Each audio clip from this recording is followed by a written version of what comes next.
Hello friends, I am Vini from Ballia UP.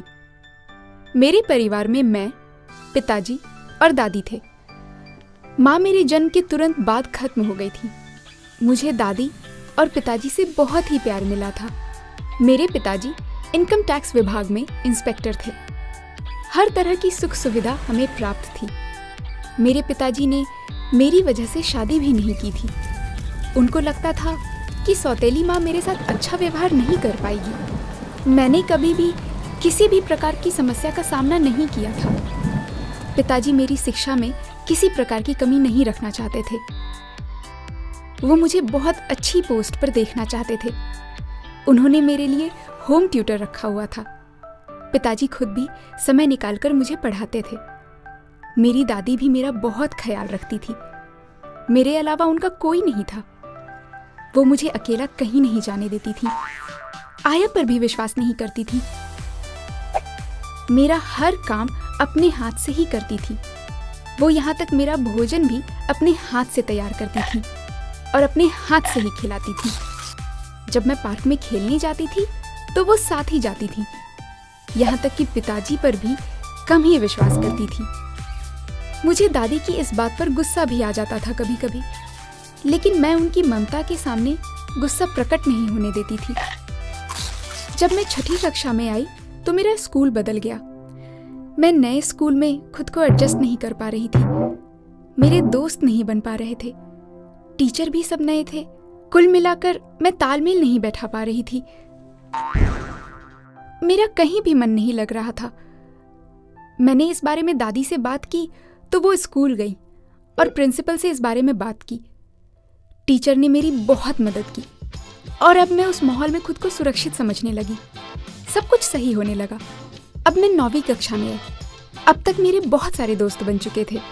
School की जिंदगी रुचिकर लगने लगी थी। नई नई खुमारी अब सर पर चढ़ने लगी थी। हर रोज नई शरारत मन में घर करने लगी। रोज एक नया ड्रामा स्कूल से घर तक चलता रहता था। दादी और पिताजी मेरी हरकतों से परेशान होते रहते थे, लेकिन मैं थी कि बाजी नहीं आती थी। फिर एक दिन स्कूल के बस का शीशा तोड़ने में मेरा नाम आ गया। मुझे सजा मिली और घर पर फोन किया गया। आज पहली बार पिताजी ने मुझे डांटा था। बहुत दुख हुआ था मुझे उस दिन। पहली बार महसूस किया था कि काश आज मेरी माँ होती। बहुत रोई थी मैं। ना खाना खाया, ना ही स्कूल गई। 2 दिन तक यही हाल रहा। लेकिन पिताजी ने भी मुझसे गुस्से में बात नहीं की। फिर भी दादी ने मुझे मना लिया।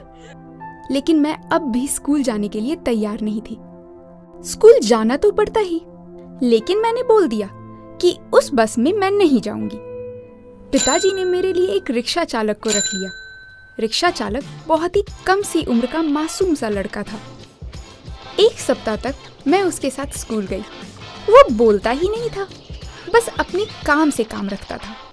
1 सप्ताह बाद मैंने ही उसका नाम पूछा तो उसने साहिल बताया। साहिल बहुत ही प्यारा था। मुझे अच्छा लगने लगा था वो। अब मुझे हर रोज उसके आने का इंतजार रहता था।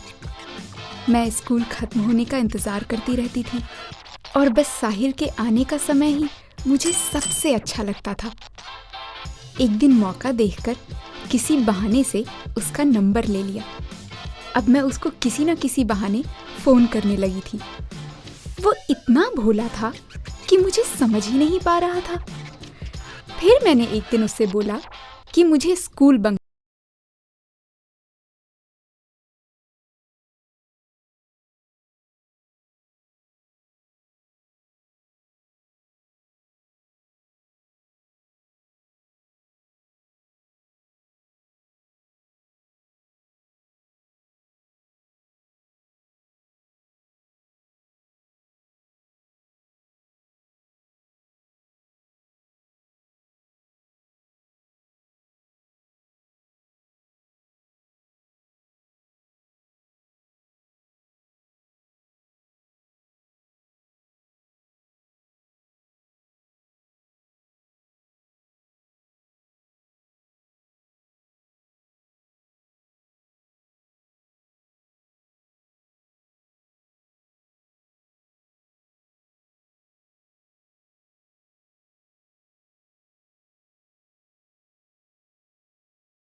नजर रख रहे थे।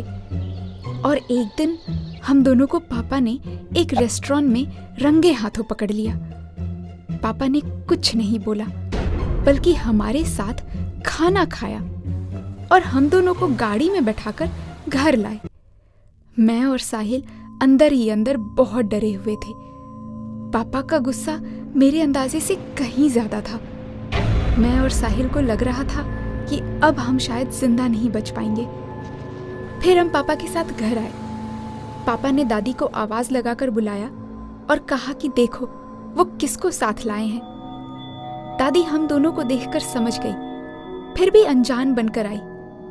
अब मैं उस भूचाल से डर रही थी जो आने वाला था। पापा ने साहिल का परिचय दादी से अपने बेटे के रूप में कराया। मुझे अपने कानों पर विश्वास नहीं हो रहा था। पापा के मुताबिक वो पिछले 3 महीनों से हम पर नजर रखे हुए थे। उन्होंने हर तरह से साहिल को मेरे काबिल पाया। पापा ने साहिल के बारे में मुझसे भी ज्यादा जानकारी जुटा ली थी। पापा का कहना था कि शादी के बाद अगर मैं ससुराल चली जाती तो वो लोग अकेले रह जाते, लेकिन साहिल के रूप में उनको बेटा मिल गया। साहिल का इस दुनिया में कोई नहीं था और इसी तरह साहिल को एक परिवार मिल गया।